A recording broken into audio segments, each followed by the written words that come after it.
غیر مسلم بھائیوں کے ساتھ حسن سلوک سے پیش آنے میں دوسرا مسئلہ یہ ہے کہ اگر غیر مسلم بھائی ہمارا رشتہ دار ہے، وہ ہمارا بھائی ہے، ہمارے والد ہیں، ہماری بہن ہے، بہرحال کسی نہ کسی طرح کا رشتہ اگر ہمارا غیر مسلم بھائی سے خونی رشتہ ہو تو شریعت کا حکم ہے کہ اپنے رشتہ داروں کے ساتھ حسن سلوک کیا جائے۔ ایک حدیث میں آپ علیہ السلام نے فرمایا، جو شخص یہ چاہتا ہو کہ اس کی عمر میں برکت ہو، لمبی عمر ملے، اس کی روزی میں برکت ہو، تو اسے چاہیے کہ صلہ رحمی کرے، یعنی رشتے نبھائے۔ اور ایک ساتھ ہی آپ علیہ السلام نے یہ بھی فرمایا کہ تم لوگ مطلبی نہ بنو، یعنی ایسا نہ ہو کہ وہ ہمارے ساتھ اچھا سلوک کریں گے تو ہم ان کے ساتھ اچھا کریں گے، وہ ہمارے ساتھ برا کریں گے تو ہم ان کے ساتھ برا کریں گے، ایسا نہ ہو، بلکہ وہ تمہارے ساتھ برا بھی کریں پھر بھی تم ان کے ساتھ اچھا سلوک کرو۔ اور صلہ رحمی کی بڑی تاکید، یعنی رشتے نبھانے کی بڑی تاکید آپ علیہ السلام نے فرمائی۔ اس کی بڑی تفصیل ہے، صلہ رحمی کے فوائد کتنے ہیں، ثواب کتنا ہے، نہ کرنے پر وعید کتنی ہے، دعائیں قبول نہ ہونے کا حکم ہے۔ تو جہاں پر وعیدات ہیں وہاں پر یہ بات بھی داخل ہے کہ صلہ رحمی صرف مسلمان ہونے کی وجہ سے نہیں ہے، رشتے تعلقات نبھانا صرف اسلام کی وجہ سے نہیں ہے، رشتے تعلقات نبھانے کی بنیاد مذہب نہیں ہے بلکہ رشتہ داری ہے۔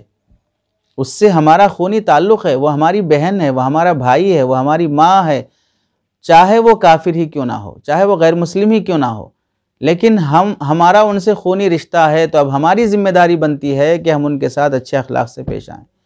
رشتہ نبھائیں۔ رشتہ نبھانے میں ماں بیمار ہے تو اس کی عیادت کرنا، کافر غیر مسلم ماں ہی کیوں نہ ہو، غیر مسلم باپ ہی کیوں نہ ہو، وہ محتاج ہے، ضرورت مند ہے، پریشان حال ہے، ایسے موقع پر ان کا ساتھ دینا، ان کی مدد کرنا، ان کی دوا دارو، ان کے علاج معالجے میں اپنا باپ سمجھ کر ان سے اچھا تعلق رکھنا، یہ ایک مسلمان بیٹے کی ذمہ داری ہے، ایک مسلمان بھائی کی ذمہ داری ہے۔ آپ علیہ السلام نے تاکید فرمائی ہے رشتے نبھانے کے سلسلے میں۔ اللہ کے نبی علیہ السلام کی نسبتی ہمشیرہ حضرت اسماء بنت ابی بکر رضی اللہ تعالیٰ عنہ آپ علیہ السلام سے پوچھتی ہیں کہ جب ان کی والدہ آئیں مدینہ منورہ جبکہ وہ کافرہ تھیں، تو آپ علیہ السلام سے پوچھنے لگی میری ماں کافرہ ہے، کیا میں ان کا احترام کر سکتی ہوں، ان کو ہدیہ دے سکتی ہوں اور ان کو میں اپنے گھر لا سکتی ہوں؟ تو آپ علیہ السلام نے فرمایا کہ وہ تمہاری ماں ہیں، تم ان کے ساتھ حسن اخلاق سے پیش آؤ، ان کو ہدیہ دو، کھلاؤ پلاؤ، ان کے ساتھ محبت سے پیش آؤ۔ ایسے حضرت ابو ہریرہ رضی اللہ تعالیٰ عنہ کی والدہ اسلام نہیں لائی تھیں، شروع میں اللہ کے نبی علیہ السلام کو برا بھلا کہتی تھیں، حضرت ابو ہریرہ رضی اللہ تعالیٰ عنہ پریشان ہوتے تھے، آپ علیہ السلام کا حکم یہی تھا کہ ان کے ساتھ اچھے اخلاق سے پیش آؤ۔ ایسے حضرت سعد بن ابی وقاص رضی اللہ تعالیٰ عنہ کے والدہ بھی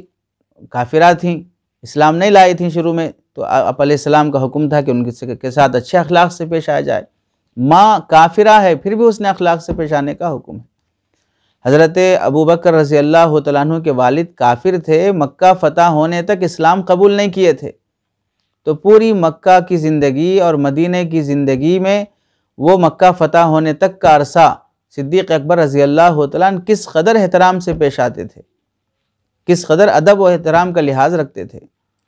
تو حسن اخلاق سے پیش آنا اپنے رشتہ داروں کے ساتھ، چاہے وہ غیر مسلم بھائی کیوں نہ ہو۔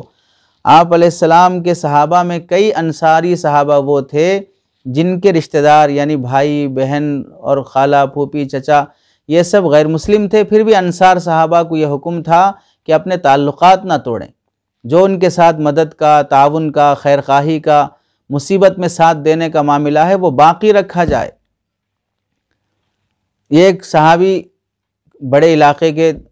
وہ ذمہ دار تھے اور وہ وہاں کے سردار، قوم کے قبیلے کے سردار تھے۔ جب وہ ثمامہ بن اسال رضی اللہ تعالیٰ عنہ اسلام قبول کرنے کے بعد یہ فیصلہ کیا کہ آج کے بعد سے تمہارے مکہ والوں کو میں کوئی اناج نہیں بیچوں گا، آپ علیہ السلام کو معلوم ہوا تو آپ نے منع فرمایا کہ نہیں، ان کے ساتھ جو اناج بھیجنے کا بزنس کا جو معاملہ ہے وہ جاری رکھا جائے۔ حضرت اللہ کے نبی علیہ السلام کے چچا ابو طالب مسلمان نہیں ہوئے تھے، لیکن چچا ہونے کی نسبت سے آپ علیہ السلام نے ان کے ساتھ تعلق رکھا، اتنا تعلق کہ ابو طالب کے بیٹے حضرت علی رضی اللہ تعالیٰ عنہ کو اپنی پرورش میں لیا اور پالا بڑا کیا، اپنا داماد بنا لیا، یہاں تک کہ حضرت عقیل رضی اللہ تعالیٰ عنہ دوسرے بیٹے کی سفارش کر کے حضرت عباس رضی اللہ تعالیٰ عنہ کے حوالے کیا کہ آپ اس بچے کو پال لیجئے۔ ابو طالب جو میرے چچا ہیں ان کی اولاد زیادہ ہے اور خرچ زیادہ ہے اور آمدنی انکم کم ہے، تو چچا کے بچوں کو اپنے چچے زاد بھائیوں کو پالنا، ان کا ساتھ دینا۔ اور ایسے ہی مختلف موقعوں پر اللہ کے نبی علیہ السلام نے غیر مسلم رشتہ داروں کے ساتھ، مکہ کے جتنے لوگ تھے تقریباً آپ علیہ السلام سے قریب کے یا دور کے رشتہ دار ہی ہوتے تھے، آپ کا خاندان بڑا تھا، پھر بھی پورے مکہ والوں کے ساتھ آپ کا حسن اخلاق کا معاملہ، ان کے ساتھ حسن سلوک کا معاملہ، مصیبت کے موقع پر ان کا تعاون کرنا، قحط کے موقع پر ان کے حق میں دعا کرنا، یہ سب چیزیں اللہ کے نبی علیہ السلام سے ہوئی ہیں، آپ سے ثابت ہیں۔ اس واسطے اگر کوئی ہمارا رشتہ دار کوئی ایسا ہے کہ وہ غیر مسلم ہے اور اگرچہ کہ اس کا مذہب الگ ہے، وہ پریشان حال ہو، تو مسلمان کی ذمہ داری بنتی ہے کہ اس سے کانٹیکٹ میں رہے، اس کی مصیبت میں ساتھ دے، اس کا رشتہ داری کا لحاظ رکھتے ہوئے رشتہ نبھائے، عید کے موقعوں پر، مصیبت کے موقعوں پر، خوشی غم کے موقعوں پر ان کو شریک کرنے کی کوشش کرے۔ اگر کچھ نقصان کا اندیشہ ہو تو کسی عالم اور مفتی صاحب سے مسئلہ معلوم کر کے کہاں تک تعلقات رکھے جا سکتے ہیں، کہاں تک رشتہ داری نبھائی جا سکتی ہے، اس کا لحاظ رکھتے ہوئے عمل کرنے کی کوشش کرے۔ بہر صورت رشتہ داری کی بنیاد پر رشتہ نبھانے کی کوشش کرے، چاہے وہ غیر مسلم ہی کیوں نہ ہو۔